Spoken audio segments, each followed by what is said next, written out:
بركة وفقد موجع. Itu bajunya Habib Rahman Segaf kalau dibuka, ditaruh centelan, bajunya itu, dari bajunya itu keluar suara dzikir Allah, Allah, Allah, Allah dari bajunya. Tasbih, beliau punya tasbih. Tasbihnya kalau ditaruh, tasbihnya itu jalan tak tak tak tak, dikira sama di si tasbih masih dipakai. Syekh Sultana itu adalah istrinya Al Habib Abdurrahman As-Segaf. Sebagian riwayat dikatakan cuman dinikahi tapi nggak dikumpuli. Cuman dinikahi tapi nggak dikumpuli. Kata Habib Abdurrahman As-Segaf, kalau nggak salah beliau mengatakan, anti zaujati fil jannah, kau akan jadi istriku nanti di surga. Habib Abu Bakar bin Muhammad As-Segaf diperintahkan oleh Rasulullah untuk datang kepada Habib Saleh bin Muhsin Al-Hamid. Diperintahkan untuk datang ke Gresik. Habib Saleh bin Muhsin Al-Hamid ini diperintahkan oleh Habib Abu Bakar bin Muhammad As-Segaf untuk mandi di kamar mandi yang khusus. Kemudian setelah Habib Saleh ini mandi, beliau ini dipakai jubah, imamah dan sorban, di mana sorban itu Habib Abu Bakar mendapatkan dari Rasulullah SAW dalam keadaan yaqdatan, dalam keadaan terjaga, bukan dalam keadaan mimpi. Tahun 70 tahun digali sudah. Saya ini ketika digali kuburannya, beliau Al Habib Musyayya duduk di kuburannya, duduk baca Quran, digali. Apa kata Habib yang ada di kuburannya? Tutup, cek mau ngomong. Kamu kalau ngomong cerita sama orang, Allah akan takdirkan kamu nggak panjang umur. Akhirnya didesak sama istrinya, cerita. Bukan gali kuburan. Ketika digali, nggak taunya Habib sedang duduk di kursi emas dengan membaca Al-Quran. Cerita, nggak sampai seminggu mati. Perjalanan itu anfal, Abu ya, nggak ada nafas sama sekali, sampai 10 menit atau 15 menit pada saat itu. Abu ya siuman. Ketika siuman itu kembali lagi tanya kepada Habib Ali sama Mukarramah, dengar sesuatu tadi ya? Nah, katanya Mukarramah, iya. Apa yang didengarnya? Zikir yang biasa kalian baca itu. Anda dengar gitu? Iya, tadi Rasulullah hadir katanya, sama Habibullah Haddad, sama Aulia banyak. Kemudian dia mau membawa aku ikut serta bersama mereka. Maka aku katakan, Waladi Zain belum datang sebagai penggantinya, kasih waktu aku dulu. Akhirnya apa? Diiyakan oleh Nabi SAW, sehingga beliau katakan kepada kami, itu 97 ya, 99 beliau meninggal.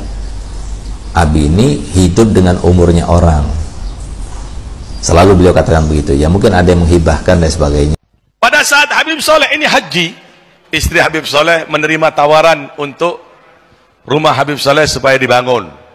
Habib Saleh begitu datang dari haji, dilihat rumah ini sudah berubah, persis ini tempat tidak berubah. Habib Saleh bangga melihat, Masya Allah. Ditanya, loh ini kok lain Habib? Pertama antum tidak senang, kok sekarang ini lain Habib? Kata Habib Saleh, iya, aku di Mekah diberi kabar oleh Rasulullah, ya Saleh, rumahmu dibangun. Aku senang, karena Rasulullah senang, maka aku pun senang. Naik perahu, nyampe tengah laut, ombak keras. Ombak.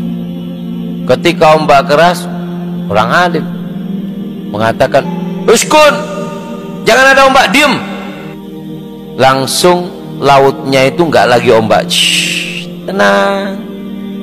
Sampai ada ikan kecil. Ikan kecil ngomong sama Imam Ibnu Arabi, hebat kamu Imam, cuman teriak seperti itu, ini ombak langsung diem. Habib Saleh menetap di Lumajang dan pindah ke Tanggul. Semua itu atas perintah dari Rasulullah Sallallahu Alaihi Wasallam. Karena Habib Saleh ini tidak bergerak apapun kecuali perintah dari Rasulullah. Sampai-sampai rumah ini dulu yang saya pernah baca di biografi Habib Saleh, terbuat dari bambu, tidak mau dibangun.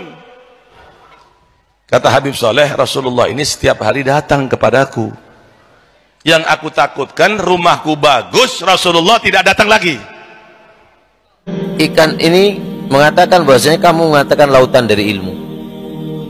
Saya mau tanya, bagaimana hukumnya seorang lelaki kalau jalan di tengah jalan, di situ dia ini musikha. Musikha itu dirubah dari satu bentuk ke bentuk yang lain. Ada orang jalan kepleset, mungkin ketepaan kena tongkat ajaib, yang satu jadi batu akik, yang satu jadi juko, jadi ikan. Yang anak mau tanya, ya, ente mau tanya apa? Najis ndak? Bukan. Anak mau tanya, hukumnya istrinya yang di rumah itu ya apa? Apa dia ini iddah atau ya apa? Hukumnya ya apa? Bingung Imam Ibnu Arabi. Gak ono nang kitab ini. Kalimat Sayyidina Syekh Abu Bakar bin Salim ketika mulai beliau ada malaikat pencatat amal kejelekan diliburkan oleh Allah Subhanahu wa taala. Niki Habib Ahmad dugi bandara, pesawat niku mun ngeten. Sret. Ahmad As-Segaf ora wali, pesawate rak balik. Subhanallah Pak, saksi nih kathah Pak. Pesawat niku mundur Pak. Pesawate subhanallah mundur malih. Pilotnya niku bingung. Sedaya niku sing bagian radar, bagian teng pundi niku lah ora mboten paham kula. Niku do bingung Pak. Abu Bakar itu waktu masuk Aden ditantang. Kalau engkau benar orang soleh wali mau masuk sini, turunin hujan susu dulu. Abu Bakar itu terkenal di kota Aden. Dia waktu mau masuk Aden doa, ya sama subbil laban walad Abdullah dakhala Aden. Wahai langit turunin hujan susu. Anak Abdullah mau masuk Aden. Karamahnya itu hebatnya. Seren. Dia nulis wasiat minta dimandiin jenazah sama orang kaya raya. Pas dibaca wasiatnya bingung orang kaya. Ini orang kaya kagak ngaji, kagak apa, gimana mandiin jenazah? Oh tanya-tanya, teliti-teliti. Abu Bakar punya urusan apa waktu dipersiapkan jenazahnya? Abu Bakar punya utang sama satu orang. Berapa? 50.000. Oh saya baru tahu, kata dia.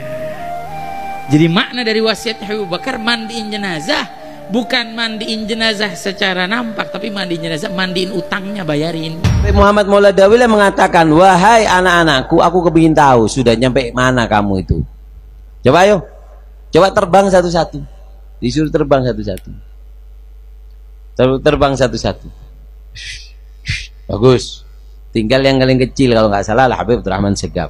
Diri Abdurrahman, terbang. Gal marhaba. Takut anu Bang. Terbang ditembus. Sampai atap rumahnya ditembus jebol dus. Kemudian kata Habib Muhammad Mauladawi ngerusak gitu. Turun.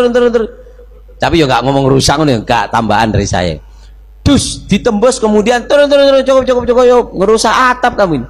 Kemudian kata Habib Abdurrahman Segaf, demi Allah, kalau aku nggak dipanggil sama abahku, langit itu aku tembus.